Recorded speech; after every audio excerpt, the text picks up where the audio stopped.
Hello and welcome to another edition of Sports Wrap.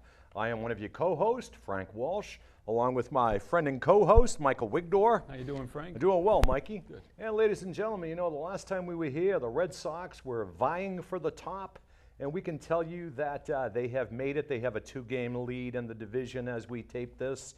The Patriots season is underway. The Jimmy Garoppolo era has begun, and we are happy to say that the Patriots kicked off the 2016 year with a victory. But as you can tell, we have a guest here among us today. We have a gentleman here who is well known in the cable world. He has his own TV show over in Norwood, and as you can tell, he has come prepared. He has notes. Something that Mike and I think we need to take a lesson on that, prepare a little bit. Occasionally, perhaps. Occasionally. Yes. So, ladies and gentlemen, it gives me great pleasure to introduce to you Antonio DeCesare. Antonio, welcome to Sports Wrap. Thanks for having me, Frank. Thanks for Yeah, being on, man. Welcome to Sports Wrap. So you're a guy who comes from Norwood, and you do a sports show over there, and Mike and I have watched it, and we have to say it's pretty darn good. Thanks, guys. It actually it's really hard to do it, but once you get used to it, it's all you have to do is go out there, have fun, and you know it's really good. It's really good for me to share my knowledge with people out there. Yeah. Well, you definitely have knowledge. So why don't you take a minute or two and look into that camera and tell the folks at home a little bit about yourself. Yeah. Well, where does your big interest come from sports? Well, my big interest from sports is when I was a little kid. My dad got me my very first sports cards, and ever since then I've been collecting a lot of sports cards, and I watch a lot of sports shows like SportsCenter, Quick Pitch, and all the sports that are on TV that I like to watch. That's cool. Do you have any particular favorite? My favorite sport is probably soccer because I play the sport a lot, and I also coach with my dad. Cool, very cool. And are you following the Red Sox and the Patriots intensely now? Yes, I am. I follow the Patriots, Red Sox, Bruins, Celtics, and the New England Revolution. Okay, so we need to talk about the Patriots because I'm very excited about what happened last weekend, and I'm sure you are too. Yeah. Jimmy Garoppolo went down, and they beat Arizona. I don't think anyone expected us to win, and we were fortunate to pull it out because they missed the game-winning field goal at the end. That's right. But how do you think Garoppolo performed? He performed well beyond what my expectations were. I agree. Well, let me tell you something, guys. Garoppolo was actually very good to me. And I found this out, folks, that Garoppolo was 24 out of 23. He threw for 264 yards, 1 touchdown, and he was able to stay in the pocket. And his offensive line really had to protect him very well, or else he would have gotten sacked. And I really have to give it, another good performance by Carson Palmer, the Cardinals.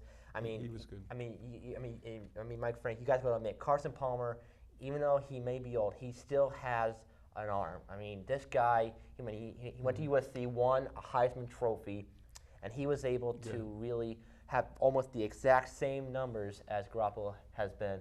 But in my opinion, if Garoppolo is going to continue to play, he's got to get rid of that ball much faster. Oh man, he's got a very quick release though. Yes, he does. He's a very quick release. Yeah. But the other thing is, isn't it amazing that they won without Brady and without Gronkowski and their offensive line being like it is? And Nikovic, yeah. Well, I don't know, guys. I mean, like what you know. Did you expect Garoppolo to play that well? Well, actually, yes. Yes, actually. I mean, I thought that, you know, even though he didn't have Gronk, I mean, he still had Martellus Bennett, who did a very good job. He still had Edelman, who, you know, is still that versatile guy.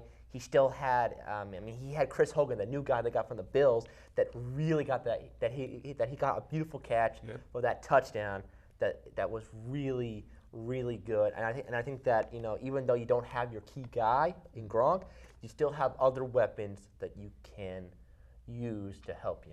Well, Amendola and Edelman, the two of them, you know, plus Young, I mean, that was an unbelievable throw that he made to Young. I mean, that was classic. Yeah, that actually was kind of right classic in stride, right down the sideline, right over the shoulder. Yeah. Beautiful pass. It was a great call. It was a great call. Yeah, I think that, you know, Chris Hogan's going to do very well. even when Brady comes back, I think Hogan's going to do a very good job, guys. And let me tell you, if you are a Pats fan, keep on praying because Garoppolo's going to do great. And when Brady comes back, hopefully we can make the playoffs, and hopefully we can win another Super Bowl for the city of New England. You heard it here first, just said folks. Yeah. Good for you. Thanks. I was surprised a little bit that Garoppolo played as well, Mikey. I don't think that I expected him, but No. I think if we look back and kind of reverse our logic here, he did go into the game with a lot of confidence, and he did have that little bit of cockiness about him, and he seemed pretty cool, calm, and collected. That was You know, the thing so that was. I think yeah. given that, I'm not surprised that he played well. Well, what I'm surprised about is that he didn't get flustered when he was getting, when they were actually, I mean, their offensive line was still not that good.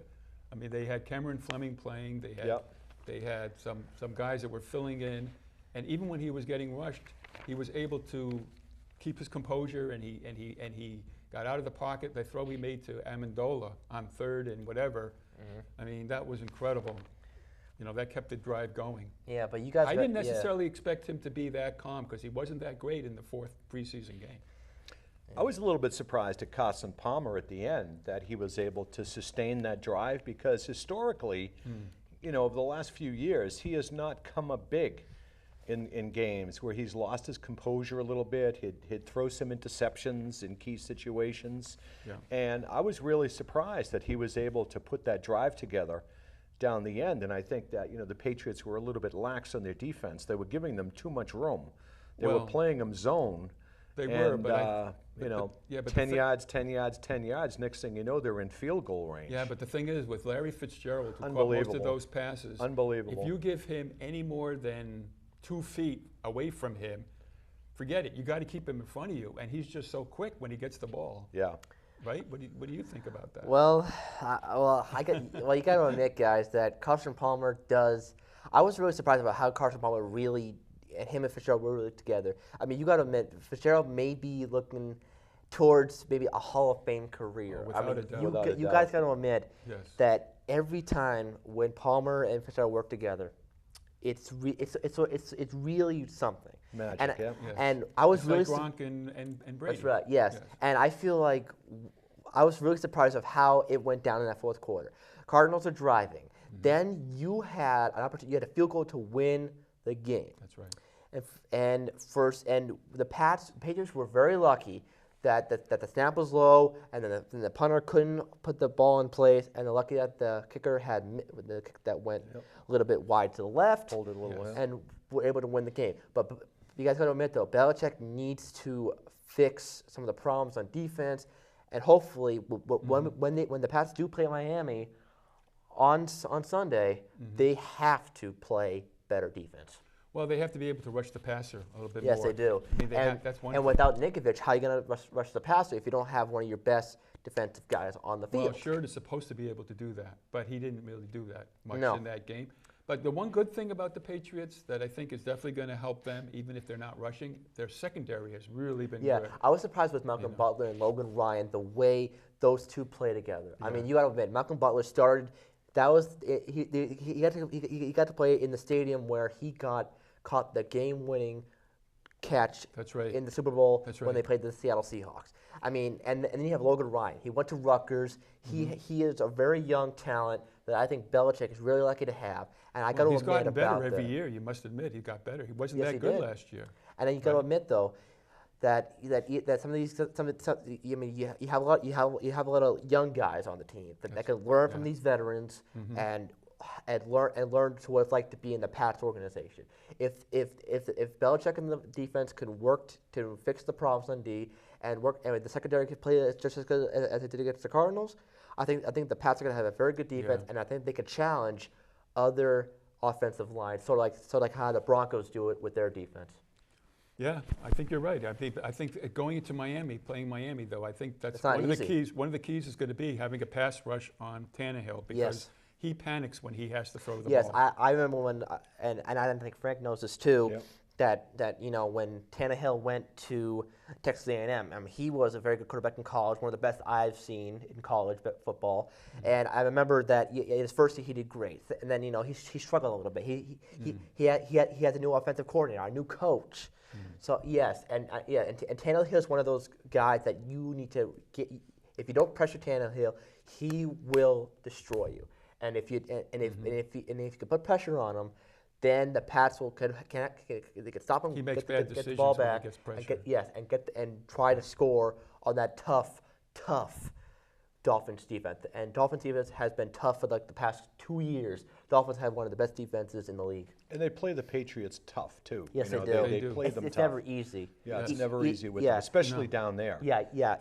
Even when the Pats are when they're playing playing. in Miami or in Gillette, Yeah. it doesn't matter where they're playing. It's always an intense rival battle. I mean, it's Tannehill versus Garoppolo this time. Next time it's going to be Tannehill against Brady. Now you got to admit, Brady has faced the Dolphins in his career, and if you don't, if Belichick could help Garoppolo figure out how to stop the, how to The key's find gonna ways be- to stop the Dolphins, then Garoppolo can do that and try to Well, the key mess is, them up for a me, little the bit. key Well, is they're going at to be. home though, right? They're at home. They're at Yes, home. they are. They're And at it's a home the game, next 3 games. 1 o'clock Yeah. game, Yeah. and you have But to the do key well. is going to be that they can, the offensive line has got to give Garoppolo Yeah. protection. And if they don't do that, And they he's gonna got get Sue sacked. coming in, and they got Yes. the guy they got from Mario Williams. Yes, Mario they got. Williams, yes, from Buffalo. So that so that I And mean Sue, we know about Sue Yes, being I the know dirty Sue. player, and you Yeah. know, he Yeah, was I saying remember that when he went stomped on him. after Brady, and Yes. he Yeah, went you know, after Wilson in the last That's game. right. supposedly. I There remember. rumors I that he actually was gonna be remember. coming after, I actually remember. him. I remember Sue Garoppolo. stepped on. I remember when the Lions and Packers were playing on Thanksgiving Yeah. Day. Yeah. He stomps on one of the Packers offensive linemen's arm, and yes, Sue is a Yes. dirty player, and Mario Williams is good. He's one of the best pass rushers in the league. Yeah. Had like a lot of sacks with Buffalo. Now that he's coming in with Sue, the Dolphins have 2 of the best sack guys in the league. They do. If the Pats O line does not contain those guys, they gotta get to the quarterback and sack you. All right, so let's. Well, the good thing is that it is That's right. Garoppolo, and he can move a little bit. But if That's true. But if if he Brady doesn't was run playing, fast, then- if Brady was playing, and that O line had some holes in it, Brady would get croaked because he can't move. Yes, could. right. He He could could. get croaked. Yes. He can't move. No, I mean the thing is, the other thing is would be strong was if the running game is good. I mean, LeGarrette Blount, he was okay. He, was wasn't okay. great. He had one Yeah. big run, One couple Yeah. big runs. But if he can Yeah. run, if they can run, and if they can like do some short play action, passes and even screens to White, Yeah. that's going to definitely. I mean, you got to admit those Pats running backs are great. I mean, Blunt is a Yes. power guy. You saw the game, guys. Yes. Oh, He yeah. had like 6 or 5 guys trying to tackle Just him, and they carries couldn't bring them. him down. I know, he He, I've seen Blunt in his career. He's a power guy. He's a and, power and then you have James White, a small running back. He Yes. can receive. He can run fast. And then Yep. when the Pats get Deion Lewis back from injury, then they're going to have a very good running back. Trio of 3 guys. Yeah. You have a power guy, Right. a guy, Deion Lewis, who can move and run, and then you have James White, who can receive a ball and he could create different kind of spaces and distract the other corners of the target that Garoppolo wants to throw to. Plus, I hope any word about Gronk, whether he's going to be playing or not, because Well, they can certainly use him. Yeah, I haven't heard not only as a anything. receiver, I haven't but heard as a, anything from as a Gronk. pass, I pass heard blocker. from Nesson's Matt Chatham that that Gronk still has he had a hamstring injury. I don't know if they haven't said yet on what Whether he's gonna be his playing. condition is. Yeah. And according to Matt Chatham, they said that if Gronk can hopefully relax and get better, then you could see him play in the game against Miami.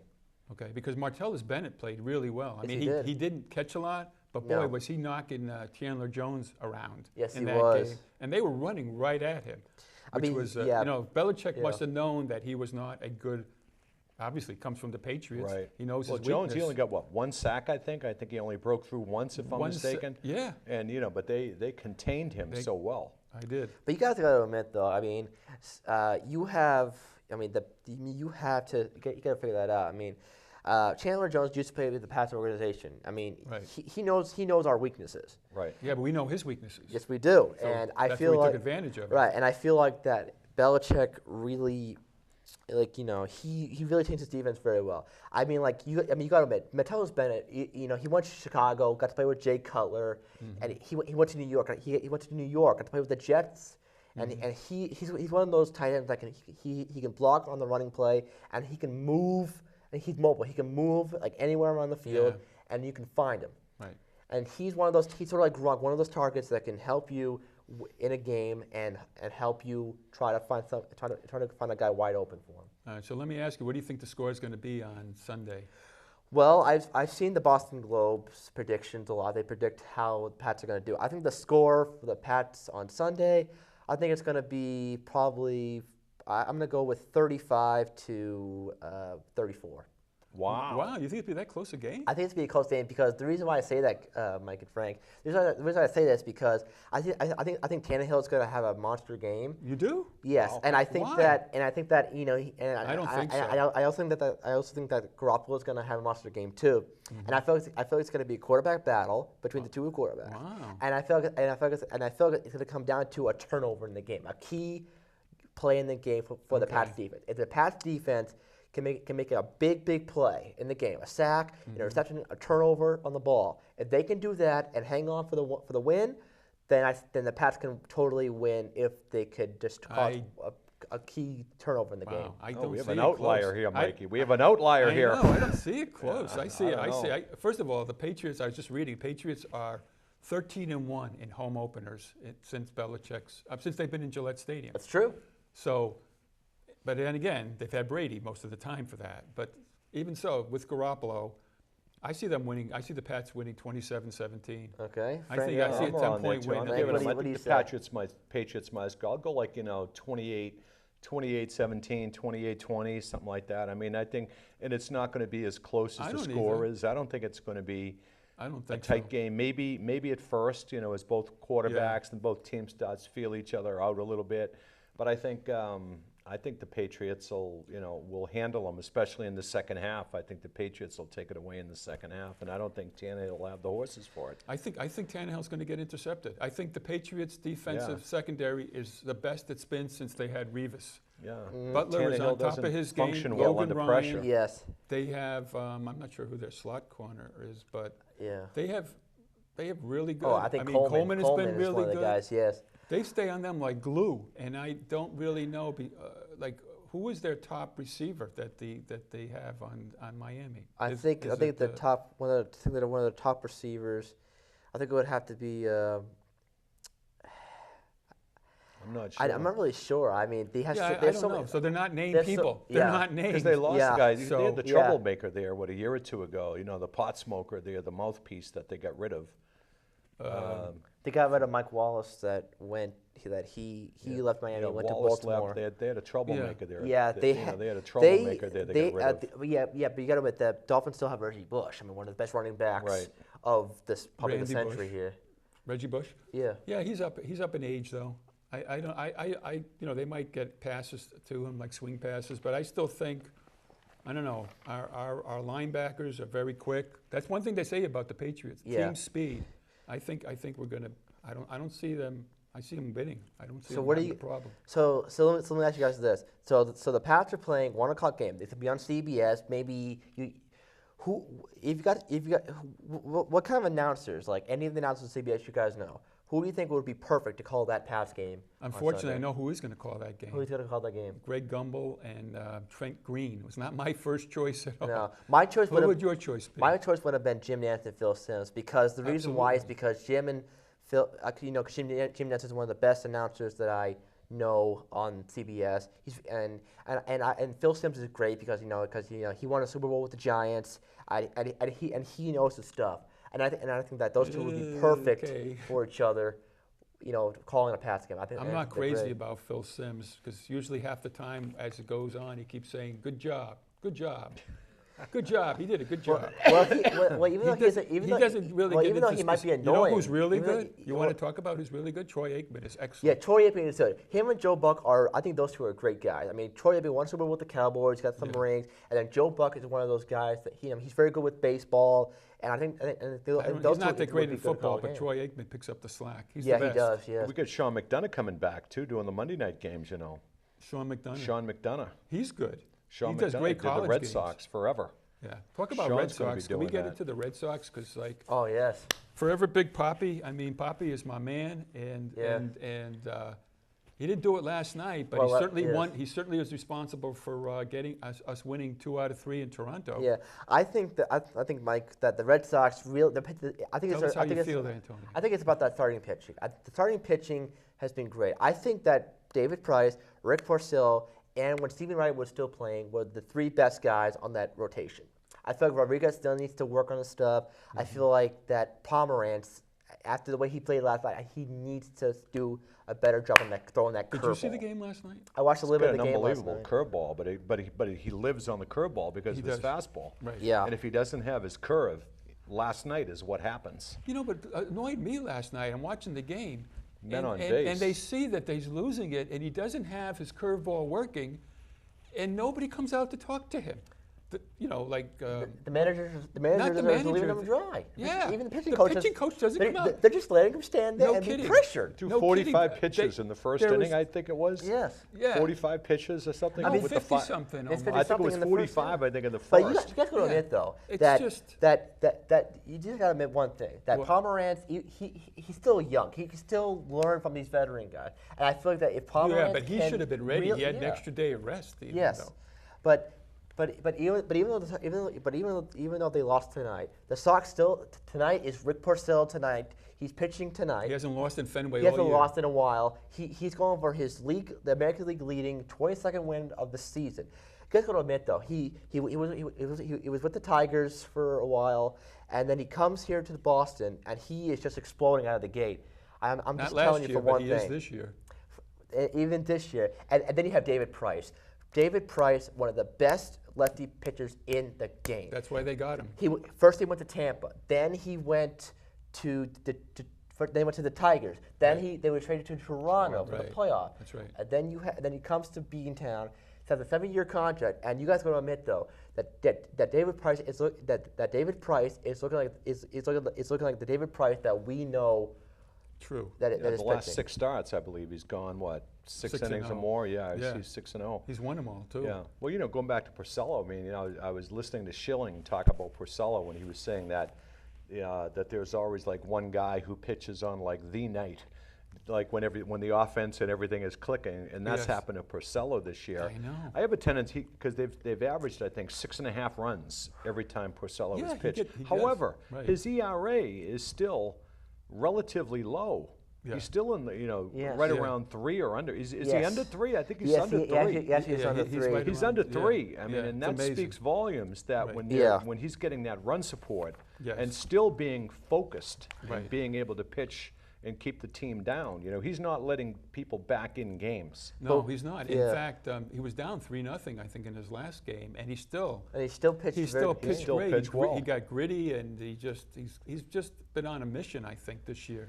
So what do you guys think about Porcello tonight? He's facing against the Orioles, who are one of the best home running teams in the league. I mean, you have Chris Davis, Adam Jones, J.J. Hardy, and Pedro Alvarez, and all that. But how do you think he's going to do well tonight against those guys in the lineup tonight? Oh, I think he's going to do well. I think he's going to do well. I think he's going to be like really on his game. This is a key game. They need to win this. Yeah, and if they don't win, Because it's and if too Toronto out. beats the Rays tonight, There's only one game out. and I think Frank would know Yep. this too. If they don't That's beat right. the Rays, if we don't win this game tonight, and the Blue Jays beat the Rays tonight, we are looking at probably we're probably looking at a tie for first place here, with maybe like a few more games to go left in the season.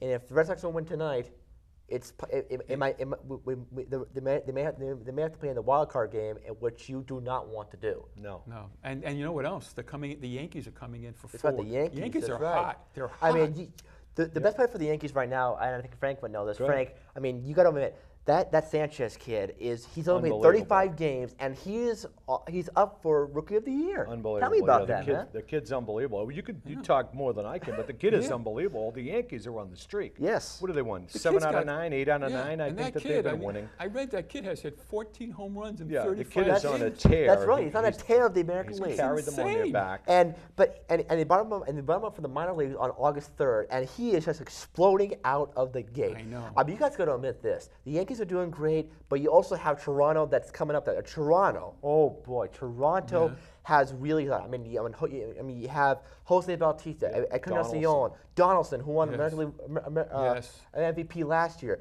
and then the pitching. You have Stroman, who, and then they have Estrada. I mean, you have a complete team in the Blue Jays, and then you have the Orioles. Chris Davis, Adam Jones, J.J. Yeah, Hardy, but the other teams are looking at Alvarez. us. We have the Then you have greatest pitching runs. for the We have Orioles. scored the most runs all year. Hanley Ramirez is hot as hell. Yeah. Big JBJ. Big Poppy is doing. Yeah, he's JBJ is hot. doing good too. Yeah, Mookie Betts, And Bogarts, Bogarts. and Pedroia is on yes. fire. And also Fire. Benintendi. I mean, Andrew Benintendi, He's this coming kid. back off the bench. He's coming right. tonight. We He's coming tonight. called him up from minor leagues, and this kid. He was like Sanchez for the yes, Yankees. He could have that's been right. another When I- Sanchez. when I saw that kid play against the Rays, that leaping catch above the wall. Unbelievable That catch. was That was one of the most best I've ever seen. Best catches I've seen from a rookie since like Doesn't matter a who. while. Doesn't matter who. And that's right. It doesn't matter who it is, the but that best. was a great catch that he did in Tampa. Yeah. I feel like that the kid's gonna have a good future here in Boston. But you guys gotta admit though, it's a tight race in the American League East. Even and even It's going to in come the other down to the divisions, last week, don't you that's think? right. Oh yes. And the key game, my keynote is this: the Red Sox must keep that starting pitching going. If they can continue to have success on the starting pitching, they'll do great. And then the bullpen. If they can work out the kinks in the bullpen, guys. You heard it from Antonio. I agree. That's right. If they could Look at the eliminate, bullpen if they guys, could can do eliminate the great. eighth inning, go 1, 2, 3, Yes. 4, 5, 6, 7, 9, Yes, and get rid of the eighth inning. And that's good. Right? That's Yeah, right. And then the offense. a good one, if Frank. they can just keep on hitting, then And hitting with men on base. I yes, wanted to jump yeah, in there. the I mean, bases they've- loaded. yeah. That's They've that's been the losing. problem with They've bases been- loaded. You know what the a lot of the problem is, games that too? they've been losing, I mean, It's they've bases had loaded, chances guys. to win. That's and right. They're Yeah. not getting key hits. But you know what the problem is? If they don't score 3 runs or more, they It's seem over. to lose. That's right. They And that's what- cannot win. Like yeah, even and Dan that's what happened Shaughnessy last said, they night. can't win any close games. Right, but and they that's what win the happened last game. night, right, Yep, Frank? right, yep, I mean, yep. That's what they have to do. But They here's have what to happened get here. that close Here's what game. happened here. Chris Young was walked. Pedroia was walked. Then you had Big Poppy at the plate, and then he grounds out to Chris Davis. That is like trouble for us all season long. But you guys got to admit one thing. There's one thing in particular. If we can try to find that the lineup, if John Farrell can just tune up that lineup just a little bit, then hopefully, but maybe with bases loaded, we could win the game tonight. And I think that I think the Orioles are going to be in big trouble if the Red Sox hit the ball tonight. They are. Well, I think that's a good point to stop, Stop. because It I is. tell you, I mean, you've brought so much energy and so You much have. knowledge and passion. I want this show to be an hour, man. You got to come back and I gotta continue come. this. You You got to come back. We gotta, Really? yeah, You're but amazing. This is We fun. could do you know? another hour, but we don't have time. We have about enough time to go ahead, thank our sponsor, and Antonio has enjoyed the pizza today, and so has Oh, the pizza was good, his guys. friend It Nick, was, who came with him. So yeah, I actually want to thank Mike and Frank, guys. Thanks for having me, guys. we're and I gonna can't wait to thank come you, back man. here I again. mean, I feel your Absolutely. passion and energy. So we want to thank Yeah. M&G Pizza because you enjoyed the pizza Oh, today. yeah, right? M&G Pizza, that's awesome pizza, It guys. is. It's the best pizza in Stoughton, folks, and you heard it from our guest Antonio. And of course, we want to thank Roxanne in the booth. Roxanne Morris in the booth. Yeah, Roxanne, you rock. You rock, Roxanne. So for Mike Wigdor, Frank Walsh. Tony Cesare, We we'll see you down down the the road.